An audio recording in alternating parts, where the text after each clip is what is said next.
शरद यादव का अंतिम संस्कार उनके पैतृक निवास में कल किया जाएगा। अगली खबर का रुख करते हैं।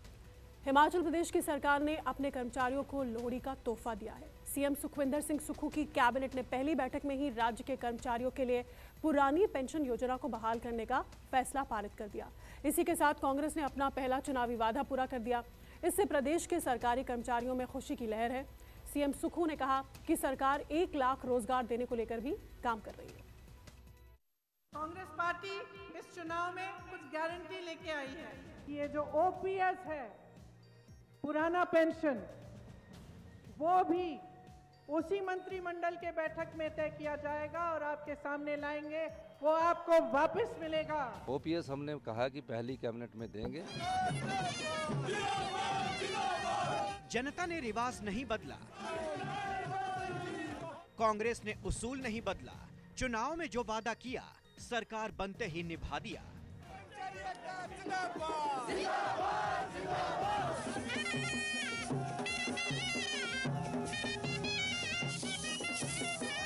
लोहड़ी के पर्व पर हिमाचल की सुक्खू सरकार ने अपनी पहली कैबिनेट बैठक में पहली गारंटी पूरी कर दी।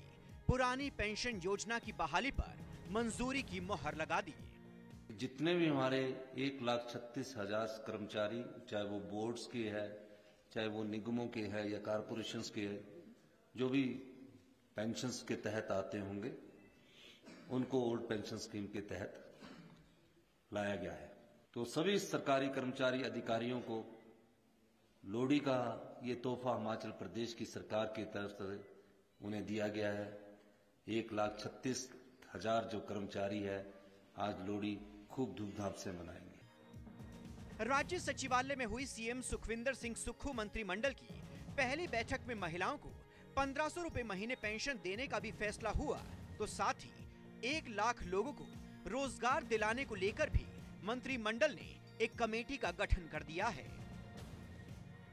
कि हिमाचल प्रदेश में आधी से अधिक महिलाएं हमारी जनसंख्या में है। अब उनको हमने वादा किया था कि 1,500 रुपया हम मासिक पेंशन उनको देंगे। अब 1,500 रुपये मासिक पेंशन के लिए हमने वादा किया। आज पहली ही कैबिनेट में यह भी फैसला ले लिया गया कि 1,500 रुपया मासिक पेंशन दी जाएगी। चुनाव प्रचार के दौरान कांग्रेस के तमाम दिग्गजों ने हिमाचल में गारंटियों की झड़ी लगा दी थी, जिसमें सबसे ज्यादा चर्चा पुरानी पेंशन स्कीम को लेकर थी। सुक्खू ने इस गारंटी को लागू करते हुए अपना वादा याद दिलाया तो पिछली बीजेपी सरकार को आईना भी दिखाया और कहा था कि अगर कांग्रेस पार्टी को हिमाचल की जनता सत्ता में लाती है तो हम अपने सरकारी कर्मचारी और जो सरकारी अधिकारी हैं जिन्होंने हिमाचल प्रदेश में विकास की गाथा लिखी है उनको हम ओल्ड पेंशन स्कीम के तहत लाएंगे। ओल्ड पेंशन स्कीम की बहाली हिमाचल के सरकारी कर्मचारियों के लिए खुशियों की सबसे बड़ी सौगात बनकर आई है। लोहड़ी के पर्व पर सुक्खू सरकार की सौगात ने कर्मचारियों की झोली खुशियों से भर दी है। एक वादा पूरा होते ही मांग की फहरिस्त भी लंबी हो गई। अब कर्मचारी संघ की मांग है कि जिन कर्मचारियों ने 10 साल से कम नौकरी की है उन्हें भी पुरानी पेंशन योजना के दायरे में लाया जाए। माननीय मुख्यमंत्री हिमाचल प्रदेश ठाकुर सुखविंदर सिंह सुक्खू जी का आभार प्रकट करता हूँ, हार्दिक अभिनंदन करता हूँ कि आज उन्होंने इस लोहड़ी के पवित्र पर्व पर हमारे एनपीएस कर्मचारियों को ओपीएस यानी कि पुरानी पेंशन व्यवस्था फिर से लागू कर दी है। मेरा मानना है कि ठाकुर सुखविंदर सिंह सुक्खू जी का नाम इतिहास में पेंशन पुरुष के नाम से जाना जाएगा। भारतीय जनता पार्टी का ये मानना है कि कांग्रेस पार्टी केवल जनता को गुमराह और भटकाने का काम करती है। देखिए, आज कैबिनेट में 3 फैसले लिए गए पर असमंजस की स्थिति पैदा होनी शुरू हो गई है। ओपीएस की इन्होंने घोषणा करी, 1,36,000 लोगों को ओपीएस देने की प्रदेश सरकार ने घोषणा करी। उसके बाद सीधा जो है वो केंद्र सरकार की ओर देखा कि 86,000 करोड़ तो केंद्र सरकार ने देने हैं।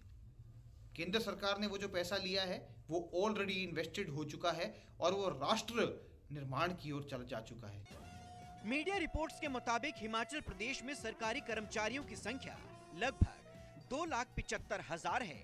आंकड़े बताते हैं कि इनमें से करीब 1.5 लाख कर्मचारी नई पेंशन योजना के तहत आते हैं। हिमाचल प्रदेश विधानसभा चुनाव में प्रचार के दौरान कांग्रेस के तमाम नेताओं ने ओल्ड पेंशन स्कीम को बहाल करने का वादा किया था। प्रियंका गांधी से लेकर हिमाचल कांग्रेस के वरिष्ठ नेताओं ने भी ओल्ड पेंशन स्कीम को बहाल करने की बात कही थी। इस मुद्दे को लेकर जमकर राजनीति भी हुई थी। हालांकि चुनाव प्रचार में कांग्रेस की तरफ से किया गया ओल्ड पेंशन स्कीम को बहाल करने का वादा बीजेपी पर भारी पड़ गया और उसे सत्ता से हाथ धोना पड़ा था। राजेश शर्मा, शिमला, न्यूज़ 24।